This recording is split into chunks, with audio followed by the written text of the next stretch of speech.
Are we in there? Are we in there? What is up, guys? Sorry, I didn't know. I was just double checking, trying out a new load screen. What is up, my people? I didn't know if anyone was going to be in here or not because of the Oscars. Shout out to the Brutalist winning. Yeah. Oh, I didn't switch over yet. What the hell? How do I switch over? It's not switching over.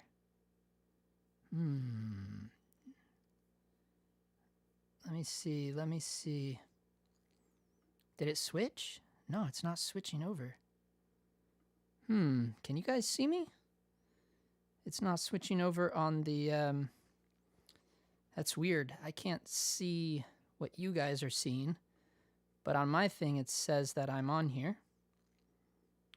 Interesting in your A7C Mark II woes. What's up, guys? Let me know. Can you guys see me? Are you guys able to see me? We see you, and you can hear me. Okay. Wow, so weird. It's still showing the loading screen on my thing. So odd, man. I do not know how this OBS works. Anyways, what is up, guys? So cool to see you guys in here. Okay, let's see. Let's get caught up on this. Interested in your A7C Mark II woes. Oh, let me know if I'm getting let me know if the audio is nuts. Video and audio is fine. Okay, cool. Yeah. I love mine as a hybrid, but I'm a beginner without enough experience to know other cameras. Yeah, for me, it was really much more about I'm having a hard time finding a good, like a solid replacement for the M10, because I like to shoot alongside my film camera. So this is my M3, and I kind of talked about why I got rid of the M10 in my M10 video. And so I thought, yeah, if I'm gonna get a camera to replace that, it should be one that makes more sense. So it should be one that can do more than just take photos. And then so that's why, you know, and I already have the FX6 as my main camera. I mean, the cool thing, sorry guys. The really cool thing about the, I don't know, I'm like cursed to do these live streams.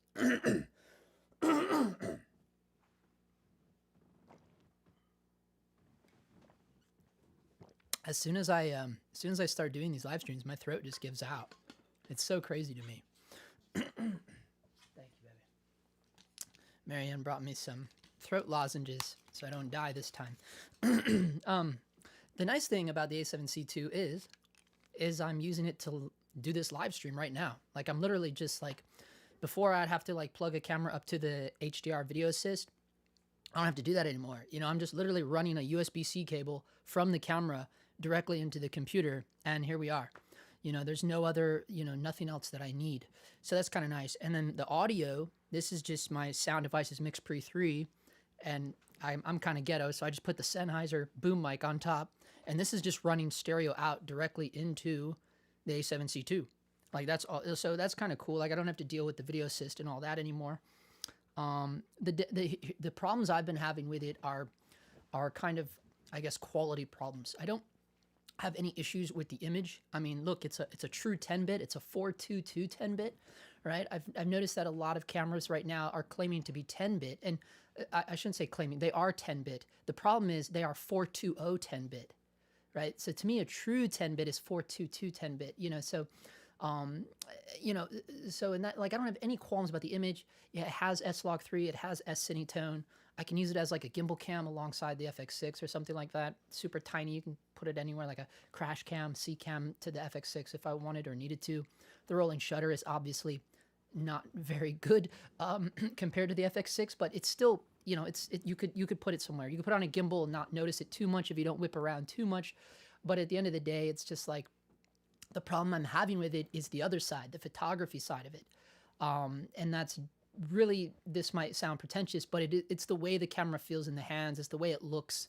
It's the dials. It doesn't appeal to me the way that, you know, I want it to appeal to me when I'm shooting alongside it with this thing. You know what I mean? Like, so, you know, when you know, and I'm just, you know, so in that aspect, it's like, look, Sonys have never been known for their form, right? Like they're just little black boxes that are really good tools, but they're always function over form. And so right now, that's just kind of the weird thing I'm in right now. I'm like, should I swap it for like a Nikon ZF or something, which I know doesn't make sense from like the video side, because that is a camera that only has 4 2010-bit, right? So, and it doesn't have S-Slot. You know, I can't probably use it alongside my FX6, so it doesn't make sense. At the end of the day, I probably will have to stay with the A7C II. There's nothing wrong with it. I love how compact it is. I love being able to throw my Leica M lenses on there. I love how tiny it is. I do. I just don't. It's not fun to use. You know, that's really what it boils down to. Sorry, that was a really long-winded kind of monologue there, but yeah, I'm so stoked to see everybody in here, man. It was the Brutalist just won, so that's rad.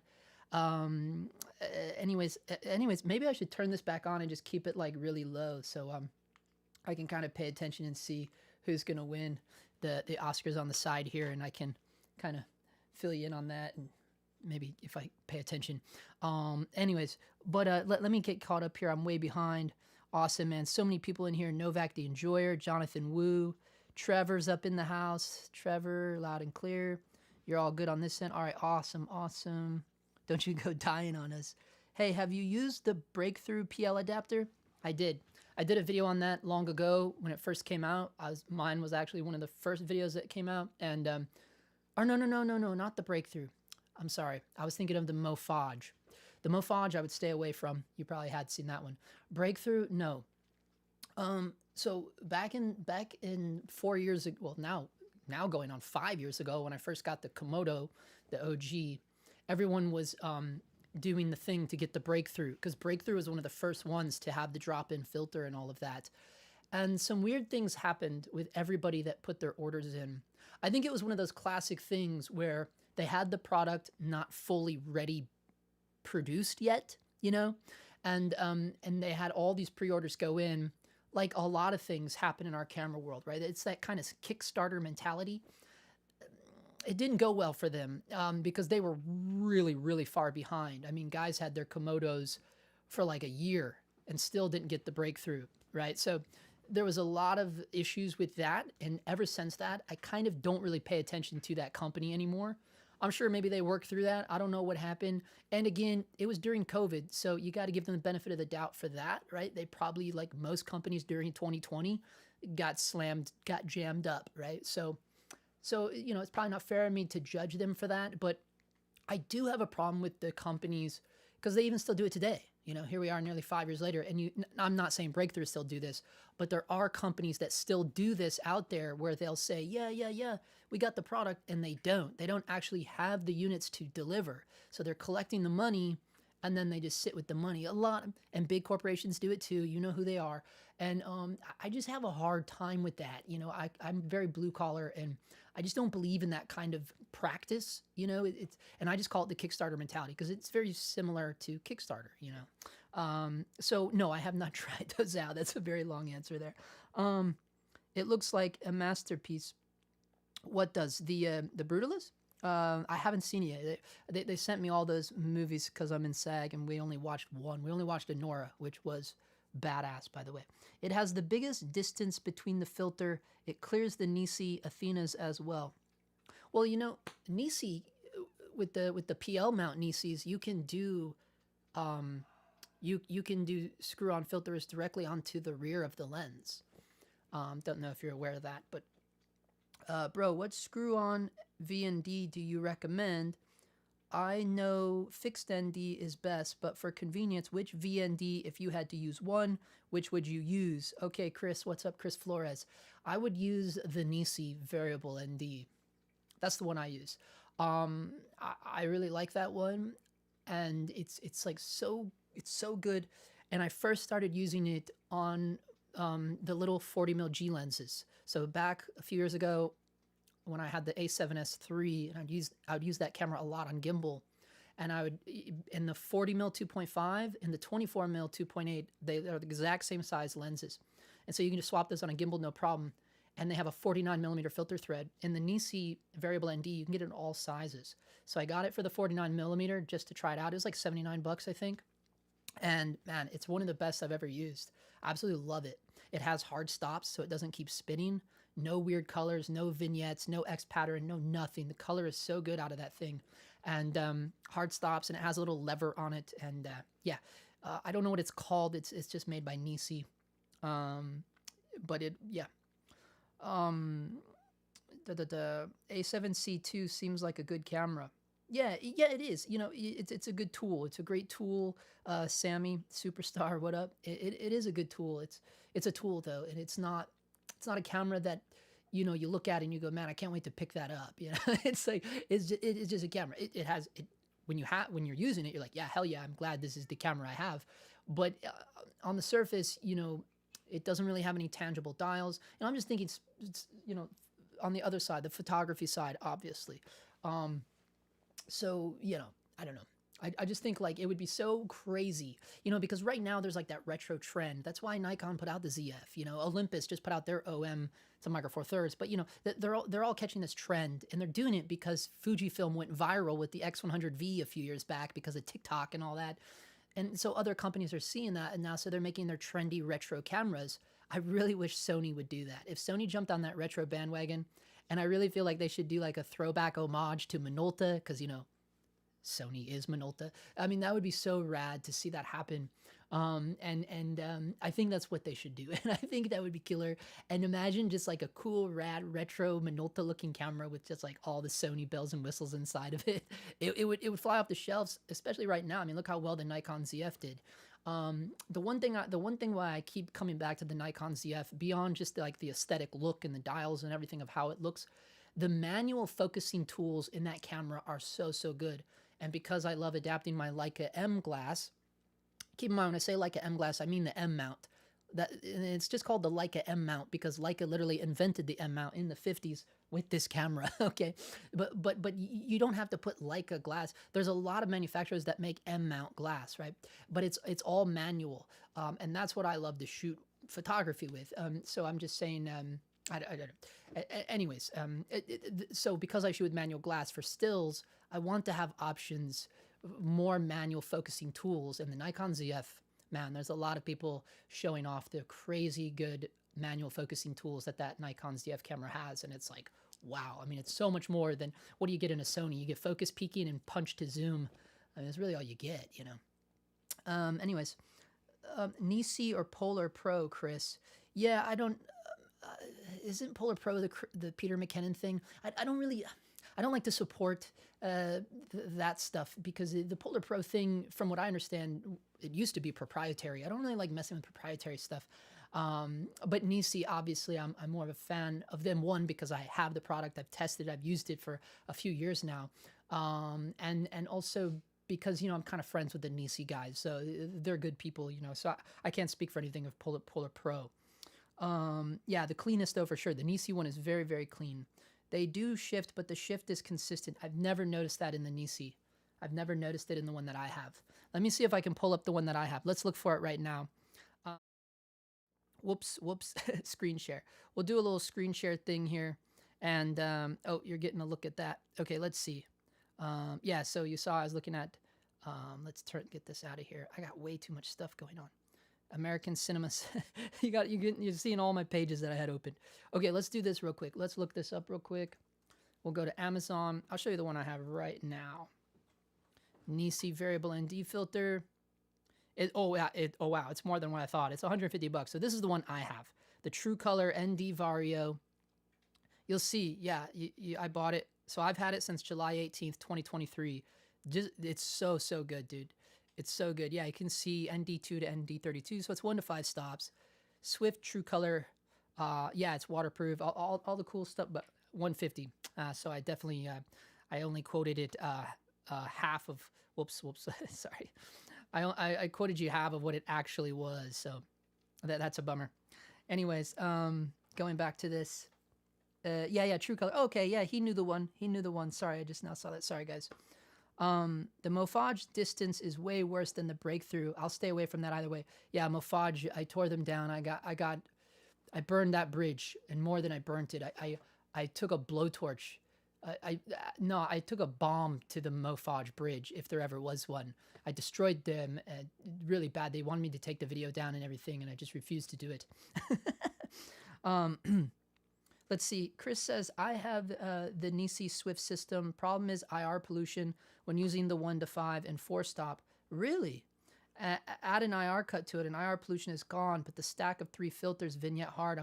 Look, guys, the IR problem could be the camera you're using too, right? A lot of the problem with IR is based upon the sensor that you're putting that ND filter in front of. I've used that in front of my Sony cameras, never noticed an issue with IR pollution with that Nisi True Color. So I will ask that, Chris, is what sensor were you using that ND on? Yes, Jonathan, it is called True Color. Okay, I have 67mm version, works pretty well for me, yes. Orange says, breaking news, Leica owner finds Sony compact lenses inspiring. Just playing though, man, love the channel. Leica owner finds Sony compact lenses inspiring. Is you talking for yourself, Orange? You talking about you? You find the Sony compact lenses inspiring. Are you referring to when I brought up the 40mm and the 24mm? It's just hard for me to know what you're talking about, but no, I guess that's a joke, but no, I don't find the Sony lenses inspiring one bit. Or maybe you were saying you find them inspiring, which I wonder how you're doing that. I'm looking for a B camera right now. I'm shooting with the FX30. Okay, so the FX30 is your A cam. That's gonna be tricky because FX30 is what I think would be more of a B cam. So if FX30 is your A cam, you know, the world is your oyster, you know, in terms of like Super 35. I mean, honestly, you should look at the A6700. That's a really good camera. I think the A6700 would be a nice B cam to the FX30 because they're both pretty much the same. I think they have the same sensor, honestly. And the A6700 does have 422 10-bit as well, because I was looking at the A6700 before I bought the A7C2. I'm more of a full frame guide. I don't want to go back to the Super 35 route, but one time, as you all probably know, I had the FX30 for quite a long time, and solid camera. Love that camera. It was my A cam for a hot minute too. I didn't like it being my A cam, but it was, and it did fine. It did great. I shot a few short films with the FX30, and one of them is getting awards. We just won an award. The director sent me an email wanting my address so she could send me a trophy she said she has for me.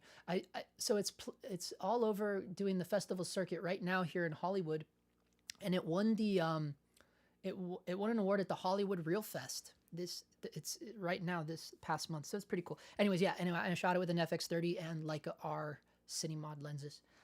Okay, let's see. Their matte box Polar Pro is proprietary. That's what it was. Yeah, it's the matte box. So I would stay away from that. Their normal circular filters are good quality. Yeah, it's the matte box thing. You're correct on that, Peter. Yeah, the Polar Pro matte boxes. That's right. They're proprietary. That's why I don't mess with them. No, I'm a bright tangerine guy anyways. Trevor says, oh yeah, wait. Orange says also his filter videos from way back are still excellent. Thank you, Orange. Yeah, I have a whole playlist on my channel. If you go to my channel, if you go to the playlist section, I made an entire playlist of all my filters, up to the most recent one I did last month that really nobody watched, which was sad because Cordbag sponsored that video. It's always depressing when a company sponsors a video and then like nobody watches it. But I mean, yeah, if you're into filters, that's the thing. I think the filter audience is about this big. Okay, let's see. Trevor says, my experience is that people aren't careful enough about their workflow to begin with to even know where they should be correcting their images. What is that in regards to, Trevor? I'm sorry, I don't know what you're talking about. I mean, I agree with you. I just don't know what you're referring. It's kind of out of the blue. Peter says, same happened to me since I have the Komodo. The IR pollution? Yeah. Maybe that's why I had so many issues with the mofage adapter. It don't matter. The adapter was still weird, man. It ruins the bokeh. There's a lot of issues I have with that adapter. Let's see. Peter says, my Sonys are sitting on the shelf. But you use them, right? Or did you switch systems, Peter? Trevor says you can actually add an ND filter with filtration that makes your image even worse. What do you mean? You can actually add an ND filter. Yeah. You mean like double stacking? I'm a little lost on what you're talking about, Trevor. Are you having some cocktails while watching the Oscars? I'm joking. I'm just having trouble following. Let's see. I don't have an IR problem on the Komodo with the Nisi True Colors. Good to know. There you go. Trevor says, you have to profile your camera first, then your lenses, and then deal with things like filters. Oh, I see what you mean. I see, and now it's all making sense. I'm just really far behind on the chat here. Yes, exactly right. No, Trevor's 100% right on that. I apologize for the drinking joke. I hope you found it comedic. Chris says, yeah, the Nisi was fine with Lumix. Now with Komodo 6K and XH2-s, there's IR pollution issues when stacking past 6 stops. Well, you're stacking filters, though. Are you stacking filters? You mean you're putting ND in front of ND? I think I would avoid that, too, if that is what you're doing. Just the way I read it, it makes it seem like you're stacking filters that way. Orange says, less inspiring, not lens inspiring. Oh, yeah, breaking news. That's a good joke, then. Yeah, I read that wrong, or you wrote it wrong. Either way, yeah, that's a funny one. Yeah, I know, breaking news. No, it's true. Yeah, it is true. It's like you're never going to find a camera that's inspiring as a Leica. It's just like when it comes to digital, it's like, that's why I had to let the M10 go, man. It just seemed like such a lot of money for a camera that was a one-trick pony. You know, for someone like me who does both, it didn't make sense. And also, like, I don't, like, you know, photos is not my full-time job, you know? So, like, video is my full-time job. So it just made more sense for me to put that money into a camera that could do more than just take photos. You all understand what I'm saying. But yeah, the Sonys are not inspiring at all. Chris says, I have a 1 to 5 stop on the Komodo. Might be the reason why I don't see the IR pollution issue. Right. If you're only going to 5 stops, I mean, guys, 5 stops is not a lot. I mean, even in my real end, like my 4x5 filter kit, you know, I have actual square filters on that. It's like the kit I take on all my jobs. Even if I'm not like the DP, even if I'm operating, like when I'm operating, I always bring my filters, matte box kit, you know, because you don't know what camera you're going to be on. You don't know what, and you know, you can get a little kit fee sometimes, but even in there, like I go all the way up to 6 stops because, yeah, 5 stops isn't really you know, sometimes you need that 6 stop, you know, and then at that point, then if you need to start stacking, you can. But the whole idea behind it was, the reason why building it like that, like having my hard filter kit, because you can add it to cameras like Arri that only go up so, like, you know, you can do like some filtration in the camera and then drop in, you know, your 1 to 3 or 4 stop in the front and kind of do it that way. But I wouldn't stack them directly on top of each other. But I mean, if that's what you got to do, I guess, you know, last ditch effort, that's what you got to do. But that's why some guys get the full kit and their NDs will go like all the way up to like 10 stops or something crazy, you know. But in the 4x5 world, that is moolah, baby, you know. Aram, hey, what's up? Just say, buddy. Aram's in the house. Sammy says maybe FX6. I have an FX6. Orange says nice videos, Peter. Congrats on the red camera. Yeah, man. Peter says thanks, Orange. I'm not really uploading most of my stuff though. Both are just lens tests. Everybody needs good lens tests, man. You know, the more the better. IR pollution comes when using the 1 to 5 and the 4 stops stacked on top of each other. Yeah, that makes sense, man. When shooting outdoors, that's how you can expose going from 1 to 9 stops. Yeah, I don't know. If you find yourself consistently having to stack that strong of filtration, why not just buy the stronger ones? You know, that's what I would do. Because you know, because here's the thing, like in the actual NDs, the IR doesn't come into play until you hit that 4th stop. So you can be crystal clear, no matter how shitty the brand is. Usually, I mean, I shouldn't say that, but usually, you know, in the world of like Schneider, Tiffin, you know, like industry standard filters, they don't have to be IR if you're only using the 1 to 3 stops. So they can literally just be like old ass NDs. You're not going to hit that problem until it gets to the 4th stop. So that's why I say maybe you can invest in good IR NDs, like the ones, like I have the Firecrest IR NDs are like they're like top of the line. They're so badass. And now they make the super slims. So that might be something to look into as well. And I have specifically the 1 to 3 stop in super slim. So I can stack those if I need to, because I know, you know, they're not going to add anything else. But they're all IR ND anyways. So, anyways, yeah, I'm talking about color science and contamination, everything in the chain affects your color down to your monitor and monitor calibration. Yeah, 100%. I think Nisi has a 5-stop fixed ND, can put on their VND to make 10 stops. Interesting. If you're serious about it, you have to look at every step. Yeah, 100%. Stop VND. Yeah, I mean, ideally, you don't want to be using variable NDs, you know, but yeah, every now and then, it's just like, you know, if you're using like a little camera, just get a little, like I've never found myself in a situation where I go, man, I need more than these 5 stops. I'm just thinking of like using that little Nisi one on like the A7S III when it's on gimbal or something, or I never, I don't know. I don't think about it, but you know, now, I mean, you know, I've had the FX6 since what, like since September. I think I bought the FX6 in August or September of last year. And I have never thought about ND ever again. So I don't know what that thing is doing. You know, I set the limits on it and I tell it how much I want to expose a certain area of the screen, and I just let it do its thing, man.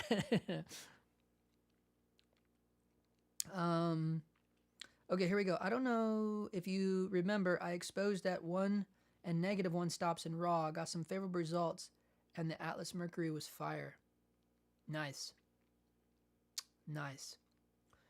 Trevor says, including testing your lights, by the way, the core accuracy of your lights change as they age. Yeah, 100%. Yeah, they get really bad the older they get.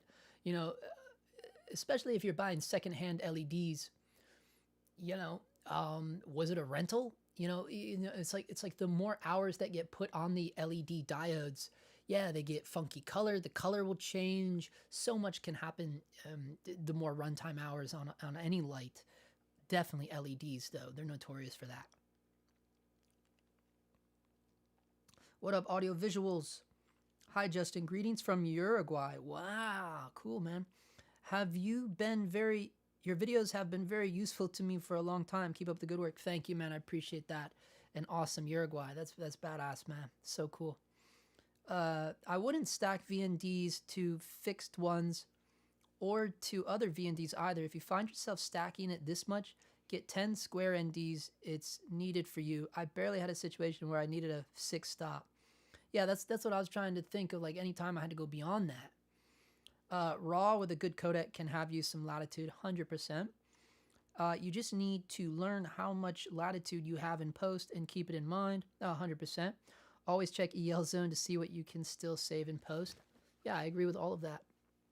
Trevor says, we're kind of in the position because we haven't put enough pressure on companies to put ND filtration in the body.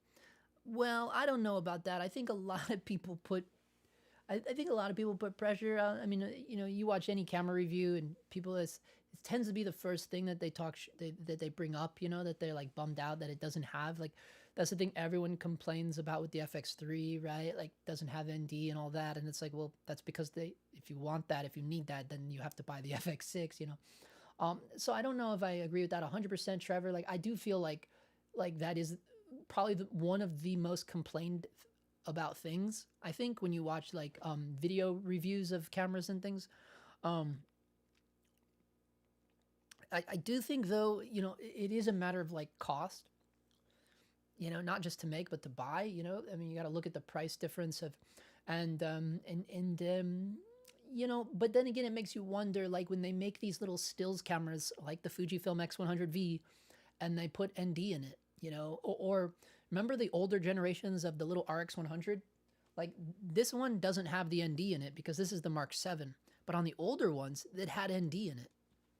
So if they can figure out how to do it with this little tiny camera, you know, it's like, well, I think they can figure to put it in any other size camera.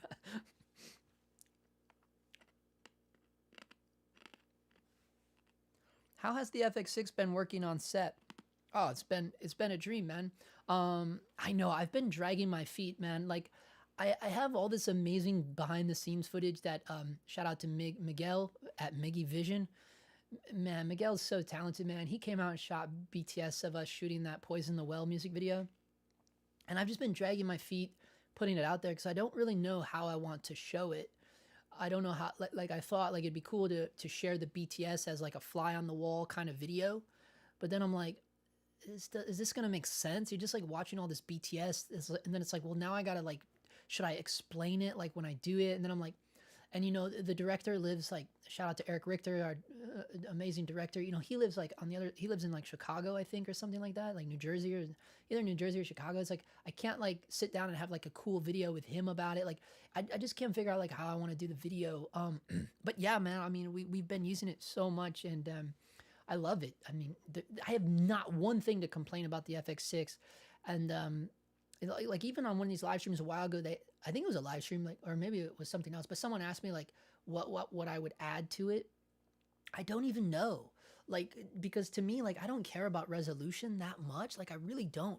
Like, maybe it would be cool if you could do open gate, right? Like that's one thing that I think, wow, that would be cool to do open gate, and that would be, you know, much enjoyed. But other than that, like, I can't really think of anything that I think, well, oh, I remember. Yeah, you'd have to go watch the other live stream, because I do kind of talk. My main complaints about it is like some of the build quality issues. That's really all it is, but it really doesn't have anything to do with like the performance of the camera. I absolutely love the FX6, but my main, let me just grab it, because it's just here. It just got off a job, so it's all like, it's got, every time I get off a job, there's just cables hanging off of it everywhere. And yeah, so this is like, yeah, you can see what I deal with.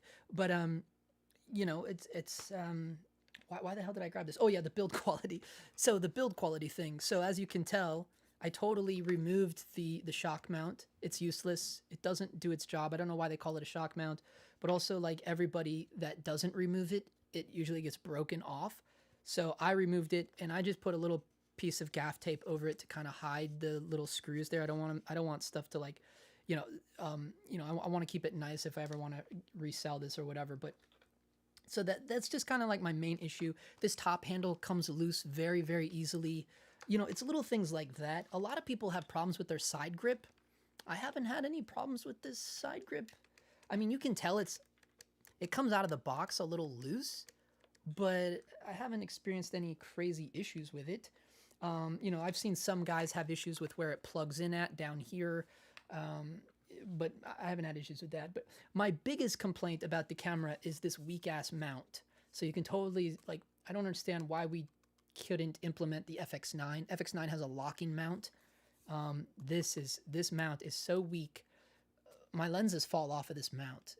The big one, the 28 to 135. This lens right here, I know it's huge, but come on, it's the FX6, you know. This lens has popped off this mount twice. Now here's the thing, not when it's on, not when it's in my hand, not when we're shooting, but like when I put it in the coffin, right? This thing will be connected. I put it in the coffin, and I don't know what happens when it goes down into the coffin. I don't know if it's the way it's sitting in there or what, but there's been 2 times. Now granted, you know, the coffin gets tossed around. It's a coffin, right? So it gets carried. It gets carried from set, thrown into the back of a car, taken out of the back of a car, taken to the next location, right? It gets carried around. So during the jostling of whatever happens when you're carrying the coffin around, I'll go to pick this up, and it'll just be like this with the sensor wide open, because why would the cap be on there? And that's why they always tell you, don't transport your cameras with the lens attached. And now it's starting to make sense. But I've never had that issue. I've never had that issue with any other camera until this camera.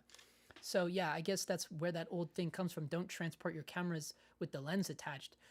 But again, like, I used to drive around with this thing attached to the A7S III, and this thing never popped off of that camera. Why is it popping off of this camera? I don't get it. I don't know why the mount is so weak on this camera. So those are like the main, you know, my complaints with it are just like build quality issues, you know. But as far as the image goes, and I don't have any problems, man. I turned the noise reduction off, and it looks so good. I mean, it's pretty, it can be a little wild at the higher ISOs, but it don't matter. I just throw some noise reduction on it, cleans it back, and then you're just gonna dirty it up anyways with whatever looks you're putting on it anyways, you know. But I will say, when I first got it and I didn't know to turn the internal noise reduction off, I thought there was something wrong with the sensor. But then I saw, like, I'm in some of the groups, and they just said turn the NR off, and then I did, and Now it's pretty clean out of the box. Anyways, I know that was really long-winded about that, but yeah, man. I don't know, shooting at 2.8 or f4 outdoors. Yeah, I go past 5 stops. Really? Wow. I can use a matte box on my Komodo and it's great, but on my XH2S, it just feels bulky and looks crazy. LOL. I have a Nisi C5 matte box. Yeah, I mean, I can imagine on the XH2S. Man, I love that camera, by the way. I'm a huge fan of the XH2S. I love the little screen on the top. You know, I love the ProRes. All the images and videos I've seen that people have shot with that XH2S look so good. The only reason I didn't go that route is because it's Super 35. I had such a hang up about, ever since the FX30, man, I'm like, no, because I went from A7S III to FX30. And I was like, oh, I hate this so much. I could not wait to get back to the FX6, right? Like I couldn't wait to get back to full frame. I just hated it so much. He says, I'm doing narrative work with FX30 and it's a great camera, but I think next camera I would get is the FX6. 100%. Yeah, and like right now, like, oh, should we see what they're going for on the used market right now? Like, let's check it out right now, dude. We have to check it out. Let's switch over to screen share here. Okay, let me turn down my mic just a little bit here. Sorry, guys. You gotta let me know if my mic pops or blows up. I was trying to watch the audio levels here on the sound devices. But anyways, let's look for, because I saw a pretty good deal here in LA. Well, this one's 5250. See, that's Vegas. 5250. Wow. No, man, I saw one even cheaper than that. Here's one for 5725. Wow, this is more than I paid. I got mine brand new for 5Gs last summer. Yeah, dude, I got the hookup on mine. Look at this, 5600. Wow. No, man, I could have swore I just saw one for, look at this. Now look at this. This is a scam, bro. But look at this, 3400. This might be real. 3400. No way, is this real? Look at this, selling my FX6, purchased new with only 136 hours of use. Wow, in excellent condition. Originally bought as a B cam. This might be a real ad, but see what they do? What I've noticed that the scammers started doing, they will not only steal the photos, but they will copy and paste the description. So here's what you have to do. You have to go, now they live in Calabasas. That's a good sign. That would make sense. Someone living in Calabasas selling it for that cheap. That makes sense. If you guys don't know about Calabasas, I mean, that's where like Kardashians live and shit. He's only got this one listing, but he's been on, now see, okay, this is probably real. He lives in Calabasas. He's been on Facebook since 2016. That's not a real long time to be on Facebook, honestly, but still, like I don't know. I think I believe this ad. I don't know. This banner's a little weird. Why would someone put that as their banner? That's weird. Yeah, this is probably fake, because look at his posts for the business owners. Like, look at this. Yeah, I don't know. It's hard to say, man. That's probably a scam. See, you gotta like be a little sleuth nowadays. That's what I hate about Facebook Marketplace. You know, like 4 years ago, Facebook Marketplace was the jam, man. Like in my Pocket 4K days, nobody was scamming on here. I got so many good deals. And now, like, I have to be a sleuth on every single listing. But I don't know. That would be one to pursue. Again, Calabasas, it might. But this one, you know, is a scam. 2,300. No way, dude. 2,300. Yeah, and this is how you know it's a scam too. All it is specs. The whole description is just specs. And then look at the seller. This chick. That's definitely a scam, dude. So yeah, you got to be careful. But I could have swore I saw one for like 4,800 or something. And that was believable, you know, for someone that really just is, because, you know, people are hurting a little bit right now, you know, in the industry as a whole. So it's like, I believed it when I saw it, and it probably was real because it's gone. It's not on here anymore. I just saw it like yesterday. It was like 4,800, which was a really good deal for a really nice looking FX6. So I don't know, you know, they're still out there, you know, they're still out there. Let me get back to the chat here and see what's going on. I'm doing narrative work with FX30 and it's a great camera. Yep. It's the feature I've always felt was the most needed. ND on the body, not the megapixel obsession. Yeah, you know, I can get behind that one, Trevor. I understand that too, man. I don't care about megapixels either. And certainly not for like certainly not for video. Like, who the hell cares? Like, honestly, the more megapixels you have, the worse when it comes to video. You know, you're gonna have worse rolling shutter problems. You're gonna have worse low light. Like in stills, I don't really like 20. if it's at least 24 for stills, that's all I really care about. Yeah, 100% there. You were talking about the mount last week. I thought I was. I didn't know if it was last week or the week before, but definitely people on the live stream, I've definitely talked shit about that mount. People have way more faith in lens mounts than they should. Some of them are really sus, not just the strength, but the amount of play some of them have. Yeah, it doesn't really have play though. That's the weird thing. Like it just falls off. It just falls off. What is this? Is this a Nora? Yeah, a Nora won. I think a Nora won Best Picture. Yeah, it sure did. Wow, Nora won Best Picture. Guys, that's killer because so many reasons why. I'm going to do a video on Nora, I think. I'm going to do a video on Nora. It's Sean Baker film. Absolutely love Sean Baker. He did Tangerine. He did also, by the way, like what's his obsession with sex workers? Like it's so crazy. Like all of his movies kind of deal with sex workers. But Florida Project, obviously me being from Florida. I used to live very close to Kissimmee, by the way, where they filmed that. Dude, I love Sean Baker. He's like the epitome of the low budget indie filmmaker. And Anora was like his first huge swing, and it just won Best Picture. So that's really rad for them. Check it out if you haven't seen it. It's a really good movie. It's wild, dude. He's like notoriously known too for like casting non-actors and stuff. Like I was reading the ASC, like when he goes on a location scout, he'll be casting actors while they're doing the scout. Like it's wild, dude. Sorry, I just looked over and saw that, man. But yeah, the FX6, it's not a whole lot of play in the mount. It's just for some reason like must be like with the weight of that 28 to 135, and like when it's getting moved around in the coffin, like it just pops off so easily. I don't get it. Never had that happen on the A7S3, and that's the weird part to me. But probably because the A7S3 is just like floating on the back. it's like riding around on that lens. Okay, let's see. Let's see. Sorry guys, I got off track here. Yeah, let's see. Chris says, I have a Metabones on the XH2-s, and it's pretty much full frame with actual full frame specs when it comes to dynamic range, open gate, read speed, and so on. Wow. Okay, so hold on. Yeah, I don't know why. Yeah, of course, I should have known that. I used to have a Metabones for the FX30. That's what I used on the short film, actually. The one I was talking about that's in the festivals. Yeah, duh. Yeah, I should have known Metabones makes a friggin' speed booster for the Fuji X mount. Yeah, that makes sense. That makes sense. That's cool. Damn. Yeah, I know. The XH2-s is a sweet camera, huh? I wonder, I'll have to look more at like the photo side of it. I wonder if it's good enough. Do you know if is it good enough to do like a high megapixel count?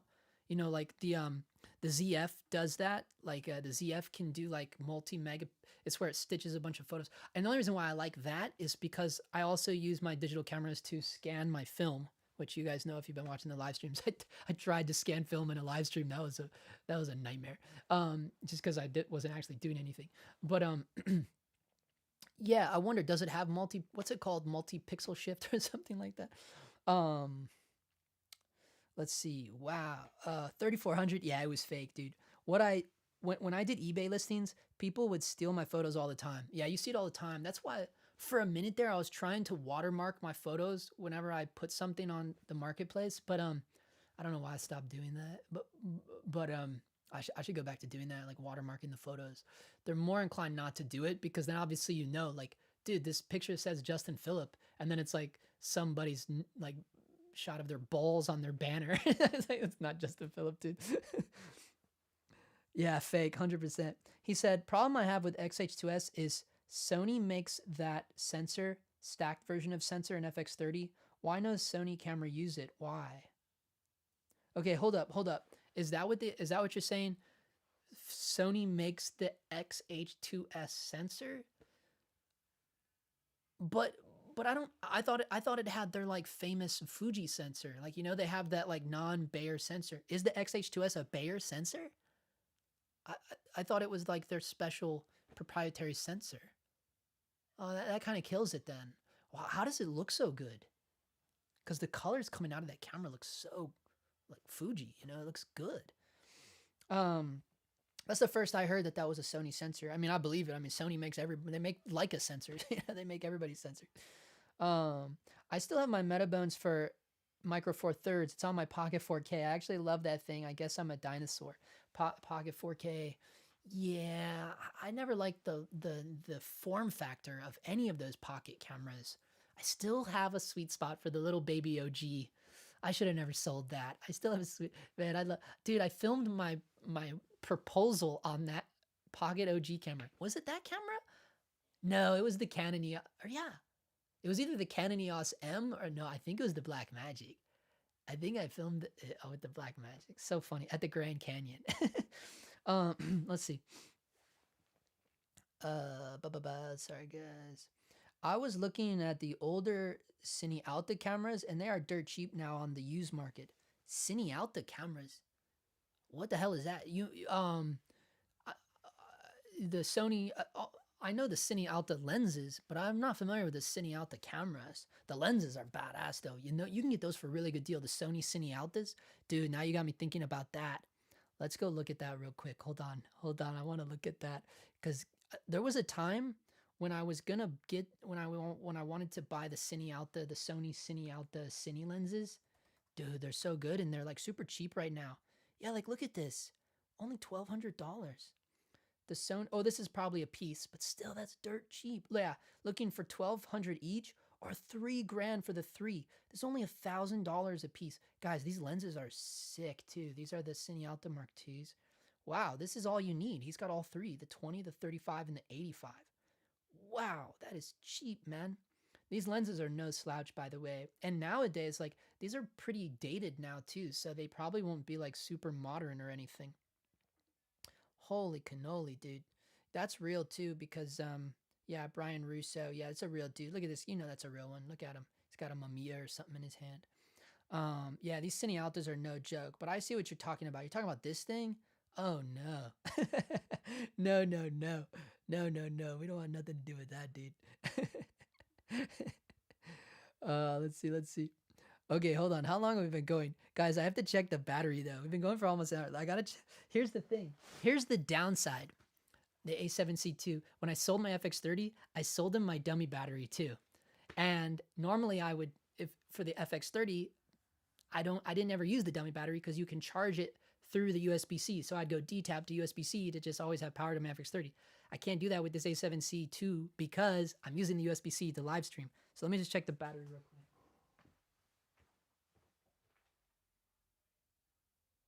Oh yeah, we're good.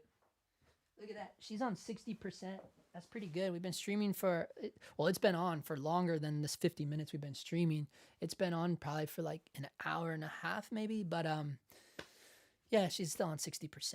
But I have all OEM batteries. I had all my OEM batteries from the FX30. Anyways, let me get back over here. Let's see. I was looking at the older Cinealta cameras and they're dirt cheap. Yeah. It's crazy how cameras drop in value so fast. So fast, dude. So fast. I hate eBay. They always send me the wrong item. that might be a you problem. I've never had that problem. Hey, Justin, dynamic range or rolling shutter? What do you prefer? What up, Aaron Brando? Man, that's a killer last name. He says, you mean, what do I prefer? You mean, what do I look for? I do pay more attention to the rolling shutter performance than dynamic range. And I saw Cine Dailies. I saw something he wrote where he was saying something about like, he doesn't understand why people gripe over rolling shutter and this and that. Like, here's the thing. Like, I understand the argument, right? Like, I understand like rolling shutter is probably something that doesn't matter. And it's true. I can watch any movie, any TV show. You see it all the time. Once you see it, you can never unsee it. Like, I see rolling shutter all the time. And it's fine. It's socially acceptable. It's fine. But it's like I was said on his post. It's like, I'm talking about Joshua Martin. I was like, you know, it's like all art. It's subjective, right? So for guys like me who shot on the Komodo for like 4 friggin' years, yeah, it's bothersome because it's like you get used to seeing something a certain way, and then once you leave that system and you go back to all these systems that have the rolling shutter, even though like I did go from the Komodo to the A7S III, funny enough, and there was a time when I owned both of those cameras side by side. The A7S III has a really good shutter performance. It really does. It's like on par with like the FX6, right? But at the same time, it's not as good as the global shutter. You know what I mean? And you see it. Yeah, I see it everywhere. So like, it is something I pay attention to because the higher those numbers get, the worse it gets. Like and to me, it's just like, it's like one of those things, you know, like everybody has their pet peeves, like Roger Deakins. Roger Deakins never shoots anamorphic lenses because he hates like how he hates the zooming effect of the focus breathing. I mean, he's talked about this in multiple interviews. Like he loves super clean, clinical, spherical, top of the line, airy lenses. He doesn't even use filters. Like the dude is like, and that's like the opposite of me. Like, right? Like I want to destroy the lens. Let's mess it up. Let's get it funky. Let's get it dirty. But the rolling shutter, like you know, so like that's my thing. Like, you know, that's like my pet peeve, the rolling shutter, man, 100%. But at the same time, because you asked dynamic range versus rolling shutter, I mean, honestly, those are both equally important to me. The hard thing with dynamic range is it's so hard to get a good to get a good measure of what that is until it's in my hands. Because man, there's so many people that, I mean, bless their hearts, you know, people go on YouTube and they try to do the dynamic range thing, but it's like the problem with like doing the problem with doing any camera test on YouTube or social media in general is that you want to make sure you make it look good. Oh boy, everybody's gonna see this, and I want everyone to know how talented I am. And that's like the opposite of what a test should be. Like, it's a camera test, dude. Like, fuck it up. Like, fuck it up. Make it nasty. Like, how bad can you push this fucking camera? You know, like, I want to see it in the worst of times, dude. I don't care about, you know, what your lighting skills are. That has nothing to do with anything. If you're testing a camera, it should be gnarred out, dude. It should be gnarred out. And maybe I just look at it that way from being like a low budget indie filmmaker, you know, like a dude that I know. Like, I just had a conversation because I have these one-on-one consultations, and I was doing one with a producer. He's like a producer director guy here in LA, and I was telling him, like, dude, like, you know, because he was trying to decide between like a 3 different camera bodies and a few different lenses, and you know, and I said, well, if you have access to those lenses and those camera bodies, like, go and test them yourself. And don't light it up. Don't make it look good. Like, gnarl it out, dude. Like, shoot it in the worst possible scenarios, because when you're working with no budget, I can guarantee out of my own experience, you are gonna come into a situation where you're gonna have to compromise a shot, right? You're gonna have to be like, oh man, we're running out of time. This shot's gonna look like ass.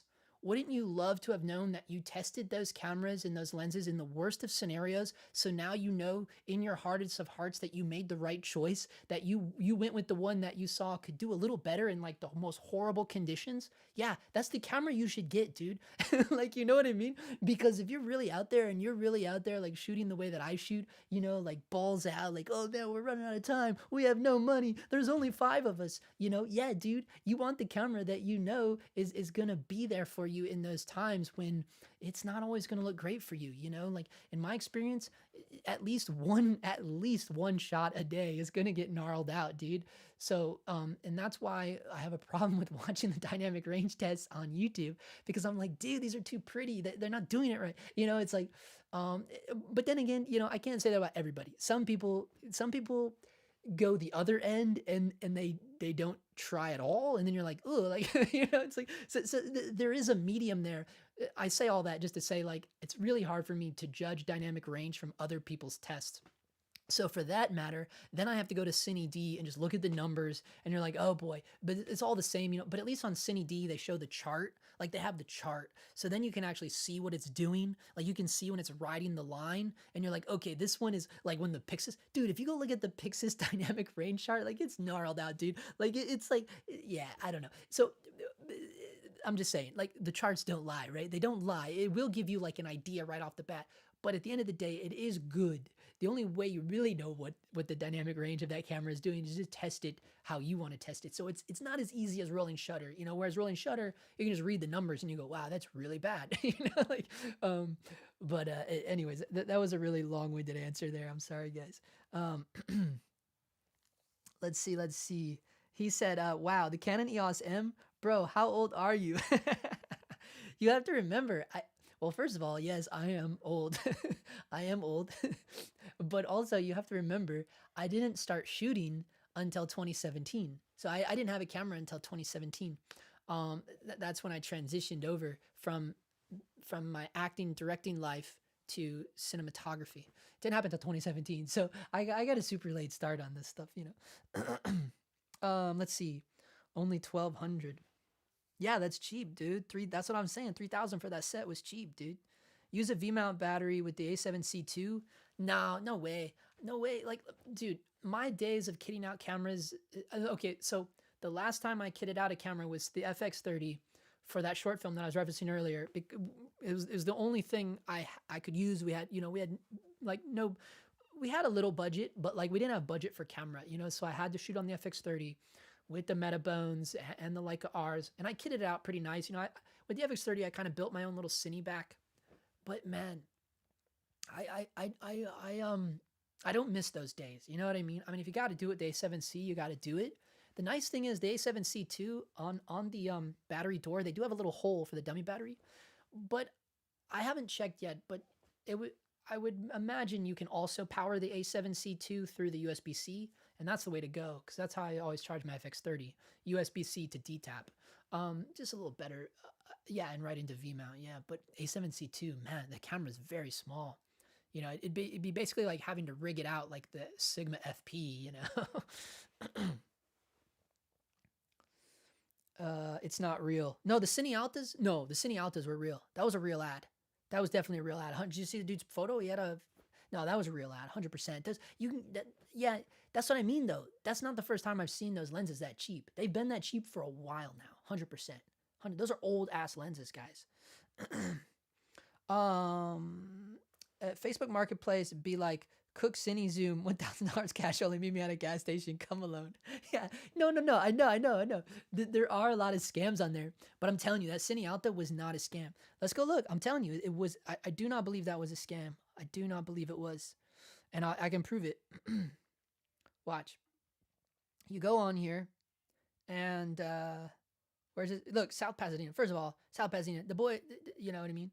So let's look at Brian Russo here. Look at all the stuff he's selling. Guys, look at all the stuff he's selling. Look, he's got these old-ass film cameras. Yashica, that's what it was. Yashica. Look, dude, he doesn't use this shit, man. He's just trying to get some money, bro. I don't know. Join Facebook in 2023. Yeah, it might be a scam. Dude, they went all out. See, this is hard to believe this is a scam, though. Like, they went all out. Like, they have all of his listings. Look at his profile pic. Like, look at his banner. It's weird that it says join Facebook in 20. Here's the thing, though. He might have been a private account up until 2023. That could be true. And then he just went public in 2023. So the way Facebook interprets that, it's like, yeah, he was, look, he's a broadcast engineer at NBC or ABC News, NYC guy who just moved to LA. Dude, I bet you 100% this is real. I bet you 100%. Yeah, it totally was a private account because look, he's not showing anything publicly. I don't know, man. I think it's real. I think it's real. I think it's a real listing because I'm telling you, I've been seeing these lenses go this cheap for a long time. I'm gonna open this window.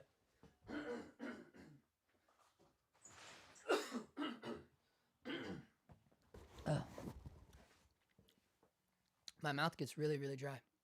Okay. We'll wrap it up soon. I promise. We're almost out of here, dude. We've been streaming for long. This is what I love, dude. Our streams go for so long, dude. Okay, let's see. Rolling shutter bugs me. That's why I love Komodo. And XH2-s isn't that far behind. Yeah, 100%. Dude, this stream's been doing awesome. We've had over 100 people come in and out while this thing's been going on. That's so rad. Guys, on your way out, please do me a favor. Hit the like button. Hit the like button on your way out. Okay, let's see. What up, Justin? Yo, sorry for just seeing this. What up? Let's see. I don't know how to pronounce that. Mad CYNYC. What up, Justin? What do you use to archive all your footage? HHD, SSD, floppy disk? Dude, I'm the worst dude to ask for this, man.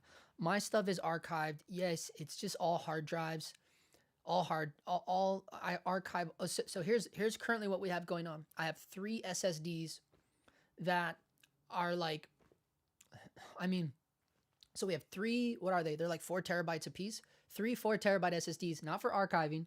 It's for like editing projects that, there's certain like footage that I never want to like archive, there's like a lot of photography stuff that I will never archive. So like a lot of stuff, and I will duplicate it onto a normal hard drive, but yet the 3 SSDs, so I have 3 main SSDs that are like always rolling. for like editing or like recent edits or like recent footage or footage that I just refuse to like take off the SSD. But then it's just like suitcases full of hard drives. I don't know, man. I'm a drifter, like, last summer we were on the road. So like we don't really have a home right now. We're just kind of like drifting, and we're about to get back on the road. So like a lot of our stuff is in storage, and like in storage, I have like these metal suitcases from Harbor Freight just full of hard drives. But with me, I'll carry like, I don't know, I carry them in the safe. So like there's like certain ones I know what's on them because I label them with a P touch. So I'll label the drives. But I used to use the lacy drives because those used to be like the industry standard with the rubber around them.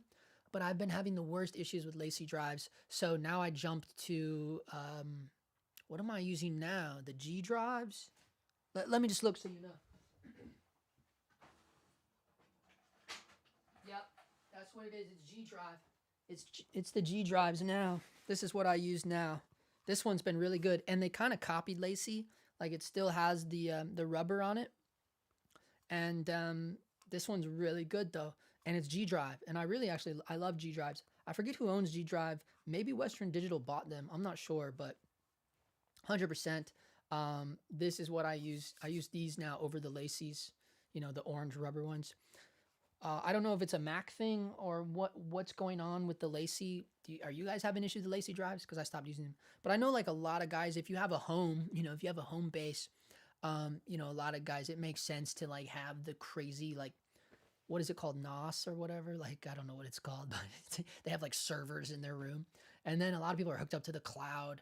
Obviously, there is a lot of stuff that I can keep on my MacBook that's obviously backed up into the cloud, but I refuse to pay for like a lot of cloud storage. I don't know why. I just refuse to pay for it. So like, I just archive normal hard. But I'm not a good. I shouldn't be a good candidate for like how to store stuff. Honestly, I'm like the worst when it comes to organization. Okay. Anyways, it's kind of hard to address rolling shutter because sensors are always backdated. The sensor you get in 2025 is tech from 2023. It takes time for tech to get from R&D to a real physical product. Do you think that's true for Sony? Do you think that's true for companies like that? Like companies that I would hope that like I'm just thinking of like when Red was like on the development line, like I feel like I feel like they can build the sensor separately while they're building the body. You know what I mean? I'm pretty sure that's how Red works. And then they're like, then they take the sensor and they put it in the box. You know what I mean? Like they can develop them separately. But I mean, yeah, you're probably right. I mean, it is a bummer though. Like I feel like they could do better. There's also probably trade-offs between the reading speed of the sensor and controlling overheating potentially. Yeah, I mean that's definitely a problem too. That's probably definitely a huge problem too. Um, there's dynamic. Okay, let's see. There's dynamic range, and then there's usable dynamic range. Not the same thing at all. Yeah, 100%. That's why the charts. It's really hard to go by the charts because it's hard. Again, dynamic range really shouldn't be talked about unless you can like do it yourself. So, any other recommendations for a VND, LOL, or in practice? How hard is it to use fixed NDs? I feel like that would be annoying and slow me down. I'm considering Nisi, maybe Pro. Dude, just suck it up and buy a matte box and use the real thing. But if you're on a little tiny camera, you probably do have to use screw-ons. Man, I don't know, man. Maybe you should look at like what Manfrotto have, or I think Polar Pro did this too. The magnetic stuff, like, if like nowadays there's a lot of companies making the magnetic filters, and I think I would do that honestly. Like if you're on a little tiny camera, like I'm thinking right now, like if I was starting out right now and my A cam was this little A7C Mark II, I would not, I could not recommend to myself to go buy a variable ND, knowing that all these companies make these magnetic filters. I would go, okay, let me use these magnet. Now, here's the downside though. The biggest downside with the magnetic filters is the vignetting problem, right? Like depending on how wide you want to shoot, that might be a problem, you know. But I don't know. You just have to do some research and see, like, you know, yeah, with your wide angle lenses, it's going to be a problem vignetting with the magnetic system.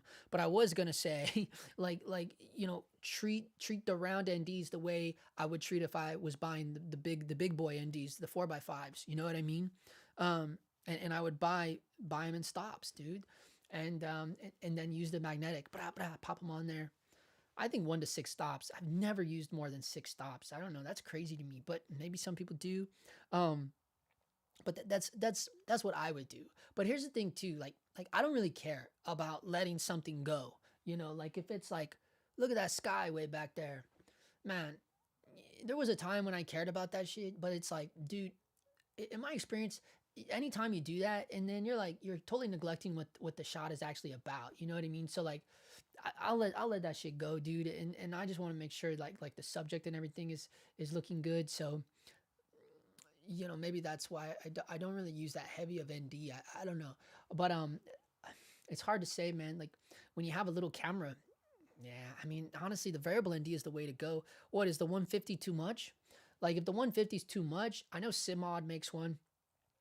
You know, and here's the thing with them: just buy it at like this is when I first started out. My variable ND, I did a video on this too. Like I was having the hardest time finding a really good affordable variable ND, and at the end of the day, I landed on the Simod lens one. It was, I don't know how much the Simod one is. Let's check it out real quick before we go, and I will show you guys how much the Simod one is, because it might be cheaper than the Nisi one. I don't even, maybe he doesn't even sell it anymore, dude. It's been a really long time, huh? Yeah, here he goes, Cine filters. He doesn't even make them anymore. No, there it is. Look at that. Essence rear magnetic. Oh, he makes a rear magnetic full spectrum IRND. What the hell? What is that? I didn't know about that. Look at this thing. 150 bucks. It's a rear filter? Whoa, look at that. Wow. I had no idea about this. Did you guys know about this? What the hell? It's for LPL only. Yeah, it's designed specifically for ARRI LPL. Oh, you can only use that on LPL then. Well, you're not going to be doing that. Weird. He doesn't even make and sell the frickin' filter anymore. Oh, no, it's way down here at the bottom. Here it is. Yeah, they're still a little pricey, huh? So this is what I bought. I bought the 77 millimeter. It's a variable neutral lens. Sorry. You know what I'm trying to say. 125 bucks. I don't know. I bought this. I bought it really big, and then I just used it on all my lenses. 77 millimeters. Look, it's gotten a lot nicer too. He's got a whole new design on it. I mean, I bought mine years ago. I still have this filter, guys. It's still in my lens case, literally right now. It's part of my travel kit. I still take it. I don't even use it. I don't even know why I carry it around, but I still have it. And I think it's mainly for my Leica R Cinemod lenses, but I never use it on that. I just used a bright tangerine misfit atom. You know, if you have proper fronts on your lenses, just throw the misfit atom on there, man. Okay, while we're here, let's just compare. Let's just compare and go look and see how much is the bright tangerine misfit atom. Yeah, see, this thing's super cheap right now. Look at this. Oh, that's the... Wow, they copied it. See, that's why I don't like these guys. This is Polar Pro. See, I told you these guys are no good. They copied them. Wow, they copied them, dude. But look at this. Oh, Polar Pro. See, they made it look exactly like it. See, that's messed up. See, that's my whole complaint. Like, people are yelling at me like, why are you trolling? Why are you trolling on Nikon? Because Nikon's 28 to 135 looks exactly like the Sony 28 to 135. And I get it. Yeah, I get it. It's hard to make lenses look different. Okay, we get it. But also at the end of the day, it's like, actually, it's not that hard to make lenses look different. Look at all the crazy Cine lenses that we have. Yeah, a lens is a lens is a lens. But some companies really go out of their way to really make, I mean, look at DoLens. DoLens really did a really good job of making their lenses look unique. You know, you're sitting there telling me that Nikon couldn't do that? Like, I don't know. It just seemed a little weird to me. And also it's weird because we know that everybody is buying Sony sensors. So is it also weird to think like, hey, Nikon, did you buy Sony's lens and just, rebadge it? I mean, people have been doing that for years too. I mean, literally that's how Sony ended up gobbling up Minolta, I mean, Leica used to buy cameras and lenses from Minolta and then put the Leica badge on it and sell it for double the price, So that's all my thing about it. But to do this, to be a company that is selling their products for way cheaper, and it's a product that is like almost verbatim exactly bright tangerine. And here's the thing too, you know they're using it in their metadata, because why else would it pop up when I specifically write bright tangerine misfit atom? Why is Polar Pro the third thing that pops up? Well, that has to do with their metadata of how they're pushing that product. So see, that's all shady shit to me, man. And it's like, yeah, you purposely knew that you made a product very similar to the real product, you know, the product that inspired to make your product, and then you even have it with the search data. It's like, dude, come on, man. So that's my little rage of that for the evening. But this is what I would do. I would buy this thing. This is what I have. I have this. I have the big boy one too, and I have the little one. And these are awesome. And I know you look at this and you go, oh my gosh, $226. Yeah, I know it's pricey, but look, man, I mean, I've had it for years. You're going to use it immediately. You're going to eventually have to get big boy filters anyways. You know what I mean? Like if you're serious about cinematography, you're just good. There's certain things you're going to have to invest in. But here's a nice thing. You're never going to have to buy another one. You're never going to have to buy another one. This thing is not going to break. Now your filters, yeah, you might drop them and break them, but that's why you have insurance. Even if this thing somehow breaks, if someone steals it, you get insurance, man. It covers everything. And yeah, that's what I would suggest. You know, the idea, like, because the screwing on the filters, no way. The only reason I bought the Nisi one is because specifically for gimbal. But then again, we have put this thing on gimbal. It's so lightweight. This little rubber thing peels off. Then it's literally just this, but still, it's like weird on a small camera. So I get it. I get it, right? I'm not trying, like, listen, I'm not trying to be like a mean dude here, but you know, I'm just trying to give some nice fatherly advice, you know. but the little round ones are great for gimbal. I'll say that. But if you're gonna get one, you know, you want to make sure and get one that's gonna cover all of your lenses, and then just use little step-up rings or whatever you got to do. Yeah, sorry, that was getting a little long-winded there, guys. I apologize for that. You know, I get on the rabbit holes, man. Yeah, we had some people bow out of that. Let's see. Okay, it's probably, we're probably getting ready to the end there. It's an hour 15. We've been doing good. Let's see, we'll just wrap this up and then we'll get out of here.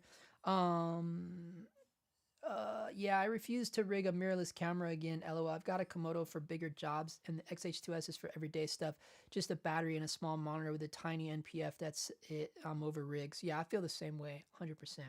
I'm considering any V&D, dude. B&W is like $300, and I'm down. I just want it to work. Yeah, I don't know, man. It's up to you, man. I would definitely think about, you know, getting that. You know, I would strongly consider the bright tension, but I understand. Like, then you got to shell out, like just to buy the matte box, you could easily buy a variable ND, right? Because just because you have the matte box, well, now you got to buy all the filters to go inside the matte box. Yeah, I totally get it. You know, for me, it was like an over time kind of build, like collect. You know, it's like something you build over time. The whole kit, like matte box and filters and stuff. But like I said, once you get them, you can bring them on every job, you know, like you're going to get them on every job, your filter kit, your matte box kit. It's all part of your kit. Even if you're just operating, yeah, they need operators sometimes that come with kit, or they'll just give you a kit fee. So, you know, if you're getting a kit fee, it would be cool to like show up with something. You know what I mean? Even if it's just like an empty Pelican. This is my kit. You open it up, there's nothing in it. It's snacks. But then you don't even need to bring snacks. You get those. You steal those from Crafty. Yeah, I don't know. Okay, so that'll probably do it there. I think everyone's down. Wait a moment, Justin. What up? John's in the house. All right, dude. What's up? We're here for you, John. Drop me your question. You got in just in time for this one. If you have something to ask, let it rip. Because if not, we've been going for an hour 15 here. And yeah, about to lose my voice. But good to see you in here, John. Let me know. I think there's a slight delay on this. I was just trying to drop some knowledge on matte boxes. I don't know. Variable ND, all I know is Nisi and then I went, oh, damn, John. Wow. Finally caught you live, my friend. Thanks for the great work and efforts. Wow, dude. That's insane, dude. Thank you, John. Thank you for that. That's wild, dude. That's amazing, dude. I thank you so much for that, John. Yeah, man. I mean, do you have a question? I mean, you got my time now. That's incredible, dude. That's incredible. Yeah, man. I don't know. As far as the variable NDs, that's all I can offer. You know what I've used. Simod. I mean, because I've used the Tiffin ones. I've used all those, and no, thank you. You know. Simod replaced all the crappy ones, even the Tiffin one, and I had Simod for years. And then it wasn't until I got the little A7S III with those little G lenses that I used the Nisi. And I only did that because the Simod one was 77 mil, and I specifically wanted one just for those two lenses, 49 millimeters. So that's why I bought the Nisi one. Yeah, that's how that went down. That's why I only feel comfortable recommending what I have used, you know? I don't always feel comfortable. I can make suggestions, but when it comes to variable NDs, I even hate to do that. You know what I mean? I hate to make suggestions about variable NDs because it's just like, boy, it's a nightmare in my experience, you know?